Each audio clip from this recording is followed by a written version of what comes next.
Hello friends, welcome to trading Hunar. आज हम इस वीडियो में लॉरस लैब्स लिमिटेड का फंडामेंटल एनालिसिस करने जा रहे हैं। ये फंडामेंटल एनालिसिस हम FY20 का करेंगे, यानी जो साल मार्च 2020 में खत्म हुआ है हम उसका एनालिसिस यहाँ पर करेंगे।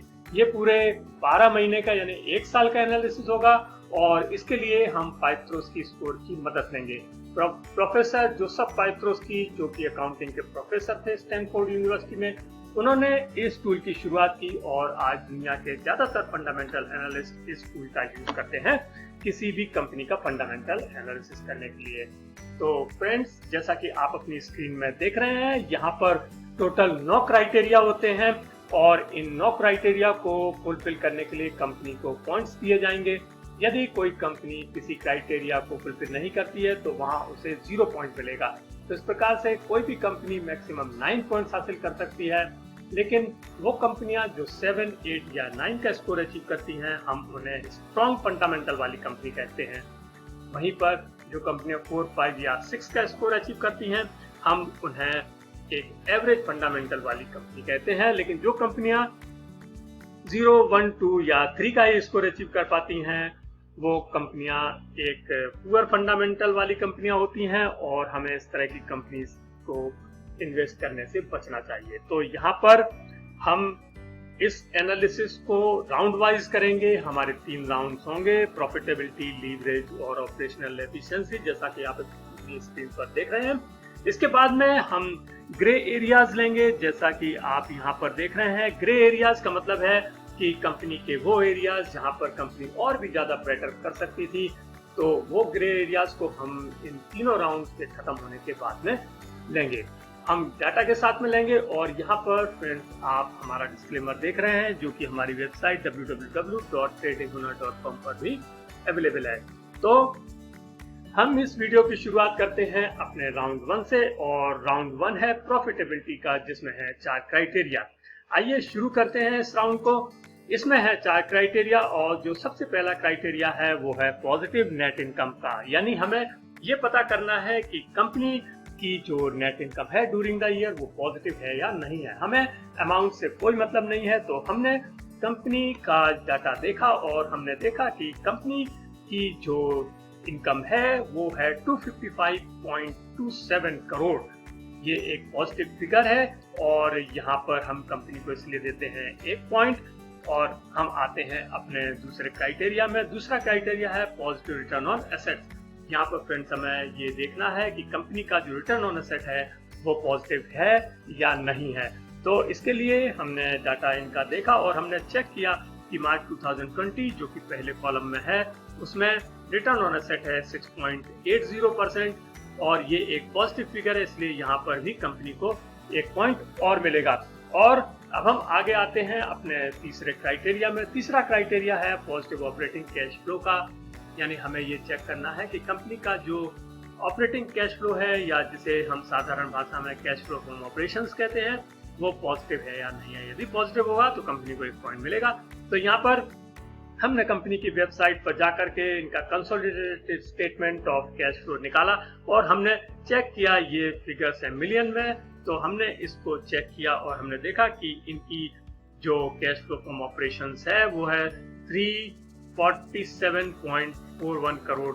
तो यहाँ पर ये पॉजिटिव फिगर है और इसलिए यहाँ पर कंपनी को मिलता है 1 पॉइंट।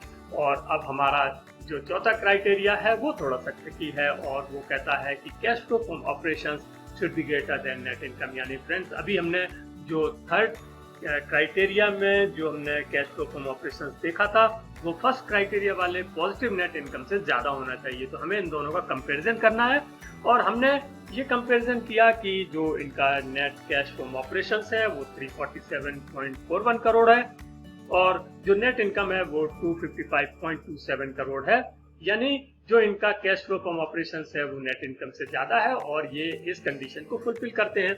मैं आपको अपनी स्क्रीन पर दिखाता हूं।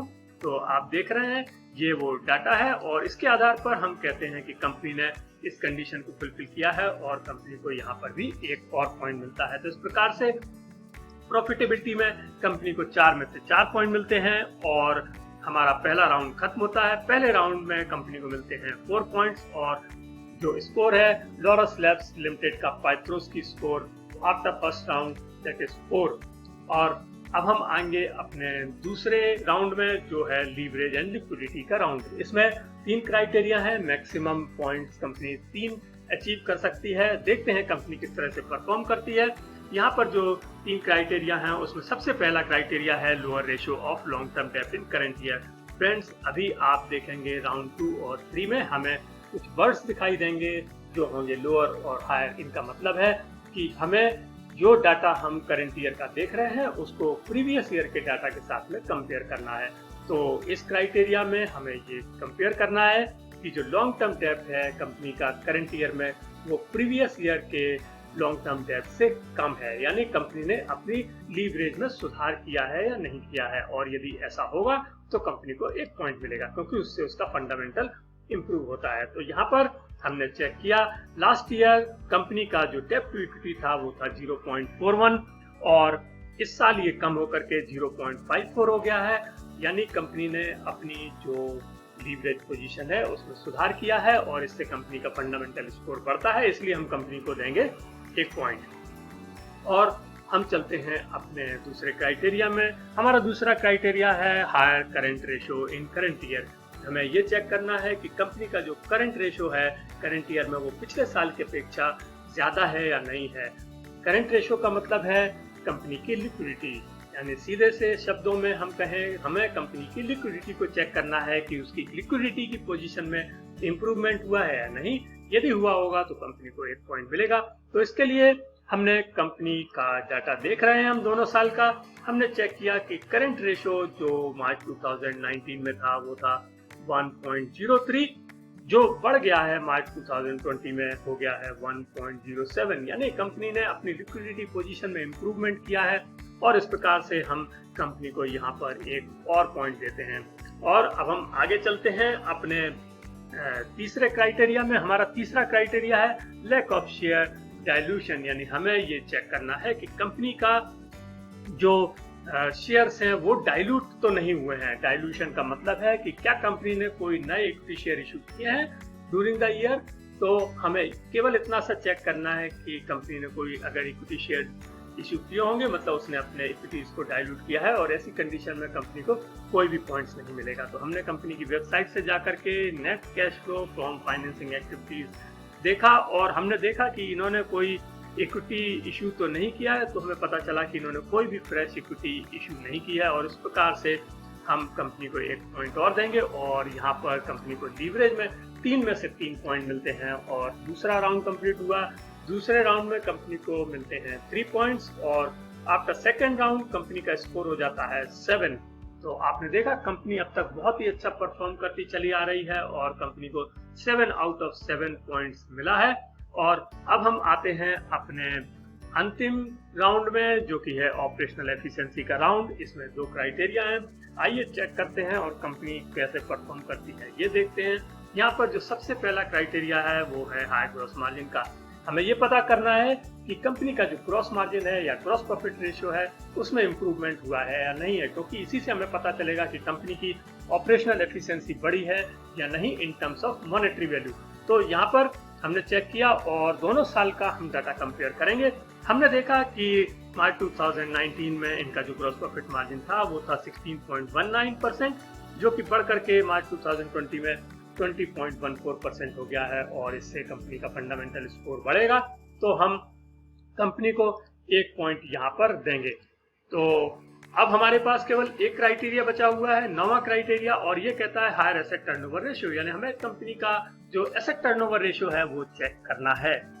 एसेट टर्नओवर का मतलब है, एसेट टर्नओवर रेशियो का मतलब है कि कंपनी अपने एसेट्स का यूज कितने हद तक अपने रेवेन्यू को जनरेट करने के लिए करती है, अपनी सेल्स को जनरेट करने के लिए करती है।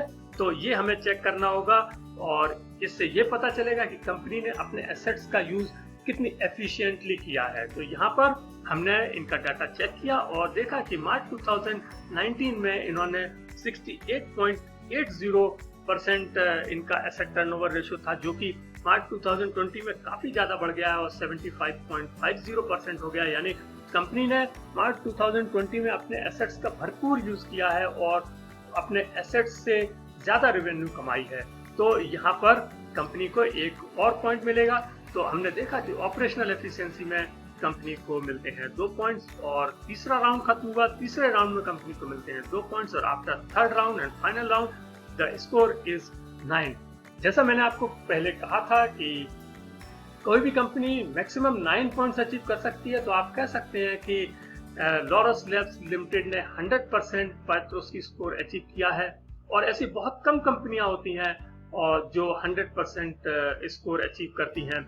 और इसके बाद में हम ग्रे एरियाज में जाएंगे। हमें खैर ग्रे एरियाज में जाने की कोई जरूरत नहीं है, क्योंकि हम देख रहे हैं कि कंपनी ने कहीं भी कोई ग्रे एरिया नहीं छोड़ा है और हर तरफ से उसने एक अच्छा परफॉर्म किया है।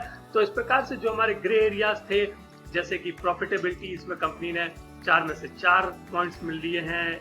लीवरेज में भी कंपनी ने 3 में से 3 पॉइंट्स लिए हैं, और ऑपरेशनल एफिशिएंसी में भी कंपनी ने 2 में से 2 पॉइंट्स लिए हैं। तो हम कह सकते हैं कि कंपनी का कोई ग्रे एरिया नहीं रहा है मार्च 2020 FY में, और यहाँ पर कंपनी को पूरे 9 में से 9 पॉइंट्स मिले हैं और ये अच्छा परफॉर्मेंस दिया है। तो फ्रेंड्स, ये वीडियो आपको कैसा लगा? यदि आपको वीडियो अच्छा लगा हो तो इसे लाइक जरूर कीजिएगा और शेयर कीजिए, और आप कमेंट बॉक्स में मुझे बताइए कि आपको कौन सी ऐसी कंपनीज हैं जिनके बारे में आप फंडामेंटल एनालिसिस के ऊपर वीडियो चाहते हैं। तो आप अपनी पसंद लिखिएगा। मैं कोशिश करूंगा कि उन वीडियोस को मैं बनाऊं, क्योंकि मैं चाहता हूं कि आप हमारे वीडियोस देखते हैं तो आप हमसे जुड़ें और आप अपनी पसंद हमें बताएं और हम आपकी पसंद को फुलफिल कर सकें। तो यही मेरा आपसे रिक्वेस्ट है कि प्लीज इसको लाइक कीजिएगा और हमारे चैनल को सब्सक्राइब जरूर कीजिएगा। Thank you very much friends इस वीडियो को देखने के लिए।